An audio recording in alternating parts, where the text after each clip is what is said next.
রাব্বুল আলামিন বলেন there is no difference between black and white, between upper and lower, between eastern section of society and poorer section of society, between the prime minister, between the president, between the member of the parliament and rickshaw puller factory worker, 100% equal, totally equal in the eyes of Islam. ইসলাম বলে সাদা কালোর মধ্যে কোনো পার্থক্য নাই। ইসলাম বলে ধনী গরিবের মধ্যে কোনো পার্থক্য নাই।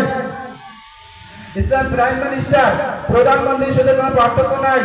আল্লাহর কাছে কিয়ামতের দিন শেষরা ইন্না আকরামাকুম ইনদাল্লাহি আতকাকুম, যার হৃদয়ে আল্লাহর ভয় বেশি সে কিয়ামতের দিন আল্লাহর কাছে সেরা। সুবহানাল্লাহ বলেন।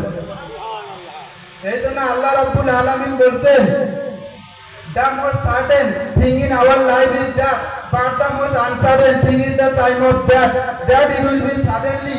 So you have to do your work like the uptime.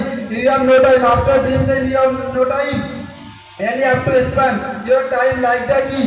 আল্লাহ বলে, আল্লাহ রাব্বুল আলামিন বলছেন কিয়ামতের দিন আমার ছায়া অবলম্বন ছাড়া আর কোনো ছায়া থাকবে না। ওই ছায়ায় আমি আল্লাহ 7 শ্রেণীর মানুষকে ওই ছায়া দান করব। কয় শ্রেণীর মানুষ? কয় শ্রেণীর মানুষ? কিয়ামতের দিন আল্লাহর ছায়া ছাড়া আর কোনো ছায়া থাকবে না। ওই ছায়া কয় শ্রেণীর মানুষকে দান করবেন? 7 শ্রেণী। কয় শ্রেণী?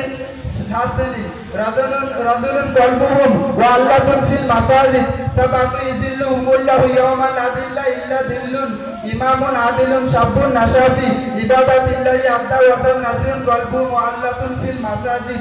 কুরআনের পরে যে হাদিস, বুখারী শরীফের হাদিস, আল্লাহ রাব্বুল আলামিন বলছেন কিয়ামতের দিন আমার ছায়া অবলম্বন ছাড়া আর কোনো ছায়া থাকবে না। ওই ছায়া আমি আল্লাহ 7 শ্রেণীর মানুষকে জায়গা দেব। কয় শ্রেণীর মানুষ? কয় শ্রেণীর মানুষ? 7 শ্রেণীর মানুষ। 1 নম্বর হচ্ছে ন্যায়পরায়ণ শাসক। 2 নম্বর হচ্ছে ওই যুবক, যে যুবক যৌবন অবস্থায় আল্লাহর ইবাদতে কাটিয়েছে। আপনারা কি জানেন এই বৃদ্ধ বয়সে ইবাদত আর যৌবনকালে ইবাদত আসমান জমির পার্থক্য? আপনারা এই বৃদ্ধ বয়সে 40 বছর যা ইবাদত করেছেন, কত বছর?